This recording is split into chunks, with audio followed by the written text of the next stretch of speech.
Okay. Well, thanks everyone.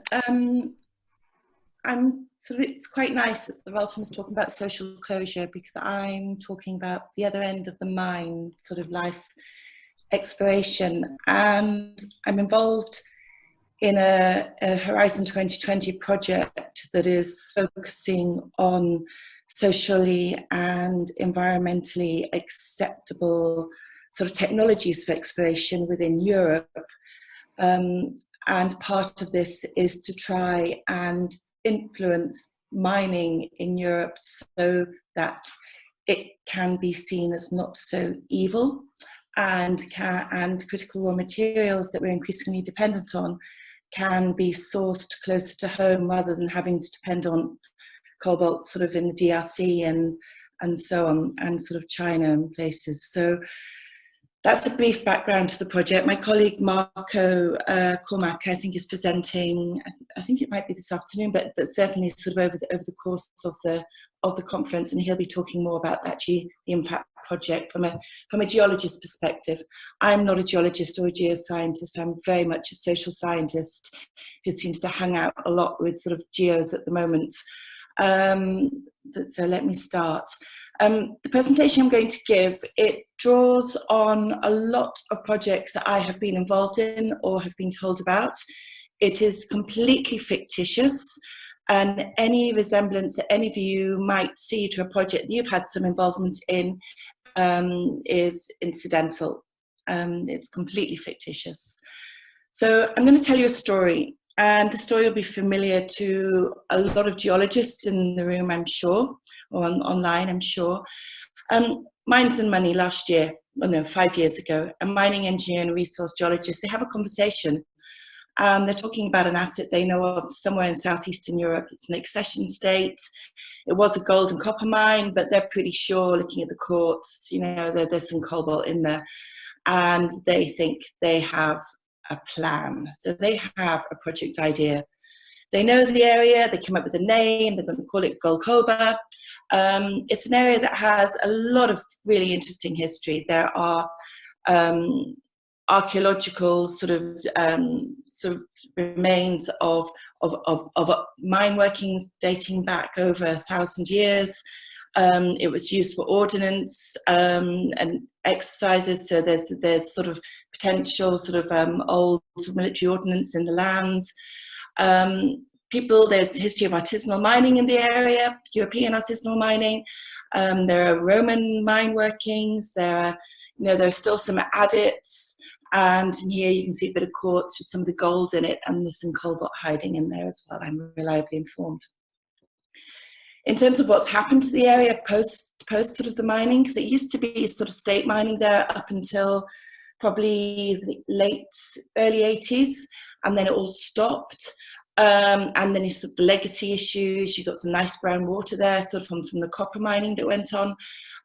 You've got exposed adits. You've just got waste dumps that have been left, but you've also got some quite innovative stuff with some of sort of the old sort of mines, sort of underground mining actually being used for trampolining and parks and things like this. So there's a mix of in terms of closure and social closure, actually some sort of innovative sort of ideas there as sort of how the workings could be used.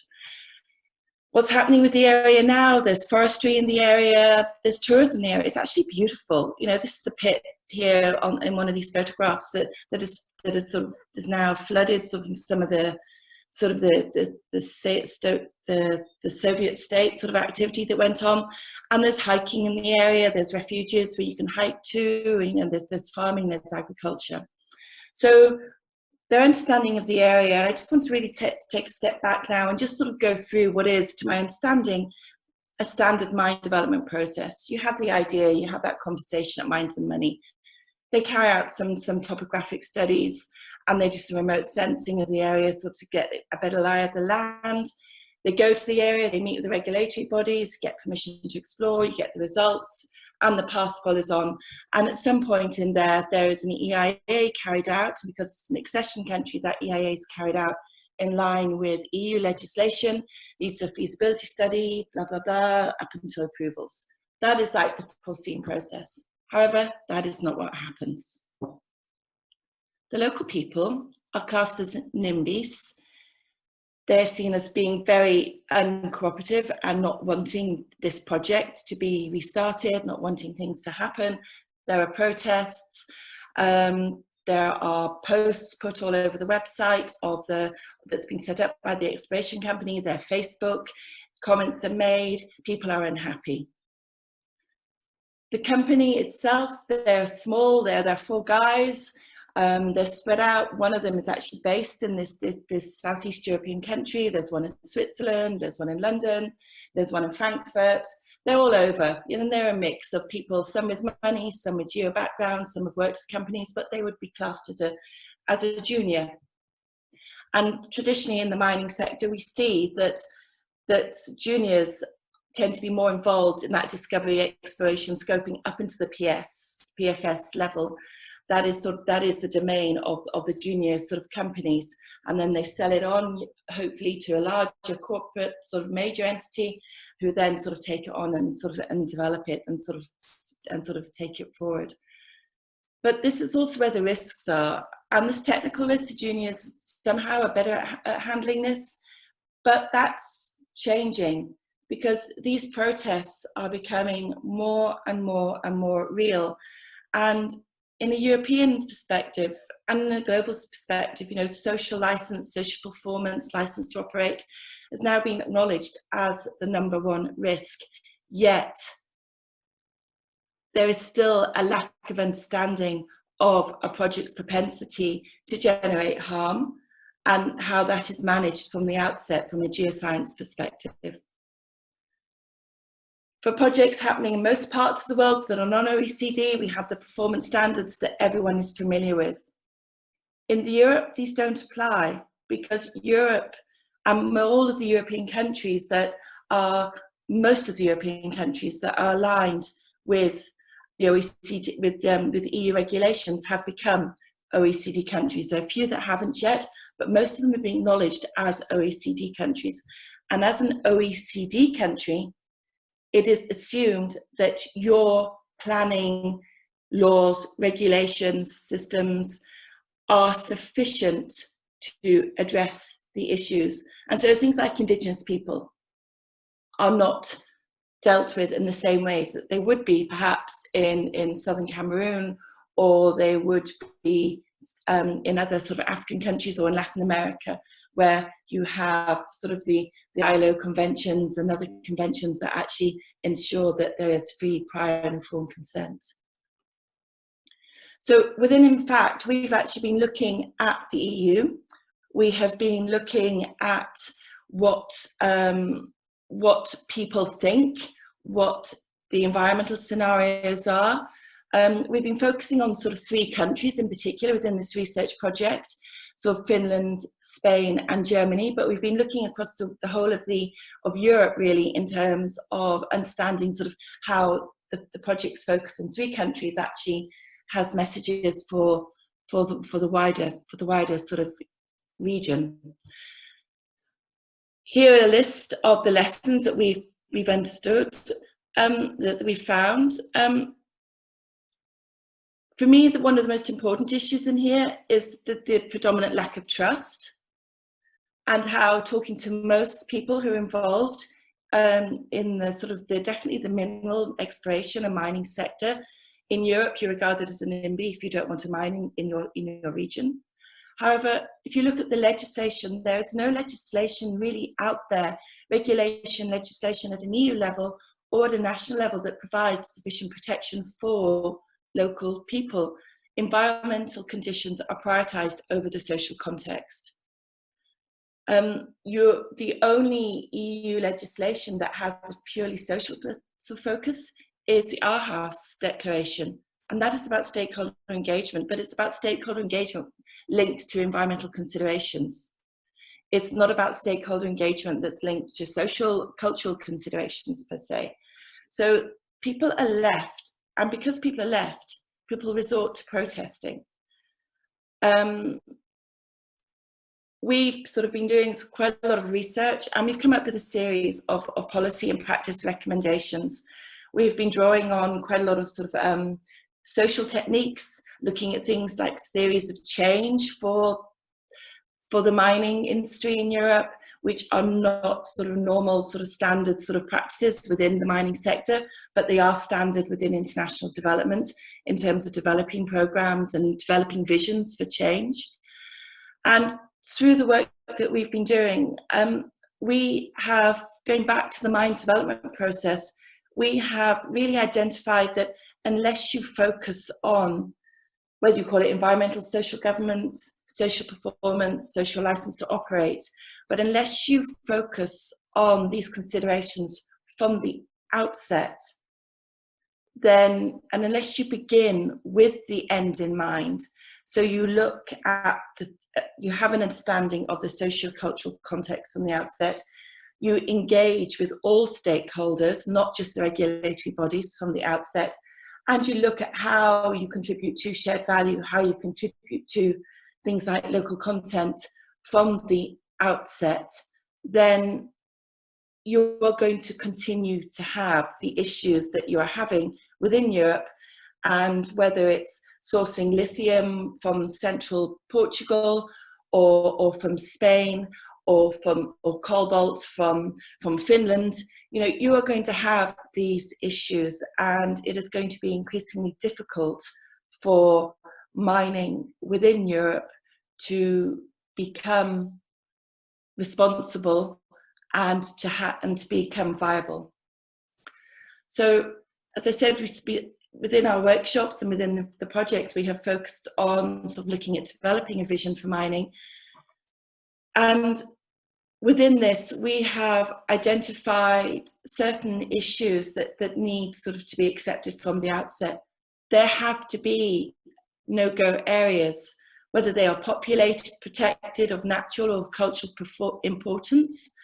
And it's, again, who defines that importance. There needs to be a broad-based understanding of who defines that importance and acceptance of who defines that importance. Social acceptability needs to be a focus from the outset.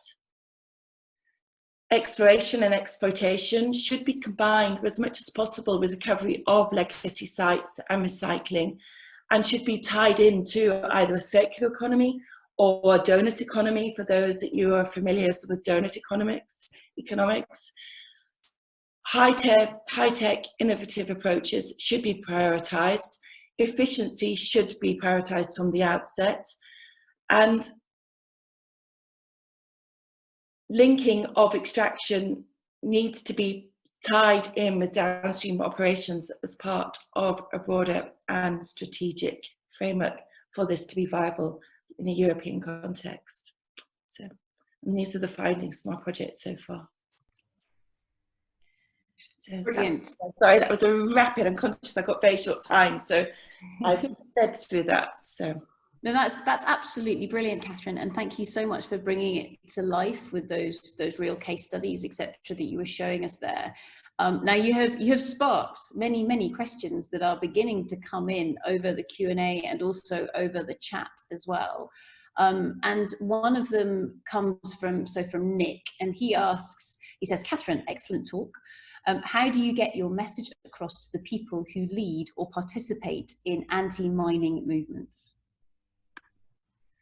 I think that's a really important question, and I've actually yesterday posted a response on the Facebook of an anti-mining group based in Portugal that reached out to the InFact project, saying, and they started their open letter addressed to me and then to the project, saying, we are not stakeholders, we are not part of this corporate language, we are people that have concerns, and it was a really angry message they sent, but I read through it and I actually sympathised with almost everything they said. And people aren't heard. People need to be heard. People need to be listened to. And the plethora of anti-mining community groups, whether it be Oro No in Asturias in Spain, or this group in Portugal, you know, these people are coming together to form groups because they've realized they do not have a voice, as individuals, their governments are not listening to them sufficiently, are not including them in that process, and the sector regards them as NIMBYs. So I think there is a really, really important conversation to be had with the NGOs and with the anti-mining lobbyists to truly understand their perspective and what is their perception of a mining industry in their country. I mean, I visited sort of mining operations in Serbia, where the mine is an underground mine, and it's the heartbeat of that region, and people see it as integral to their existence. And then you've got other places where the mining sector is hated, and it's, you know, there needs to be more research done on understanding why mining is perceived in the way it is. And this comes back to the industry. You know, what can you do differently? You know, is there ever a case for an open pit mine in Europe? What is the cost of social acceptance? You know, should thorough and in-depth engagement be seen as a cost, or should it be seen as an investment? I would argue that it should be an investment. And I've got a colleague, she's presenting this week in Siasalam, and she's going to be talking about sort of some of the factors in relation to stakeholder engagement, and I think we'll touch on this further. But it's like there needs to be a complete rethink within Europe in particular as to how people are engaged with. You can't just have a couple of public meetings and be done with it. It's not sufficient. People need a conversation, and the anti-mining groups that have come up are a direct result of people not being engaged with sufficiently. Brilliant. Thank you so much for that, Cathryn. And I think that your answer there also goes to actually addressing some of the chatter that's happening on YouTube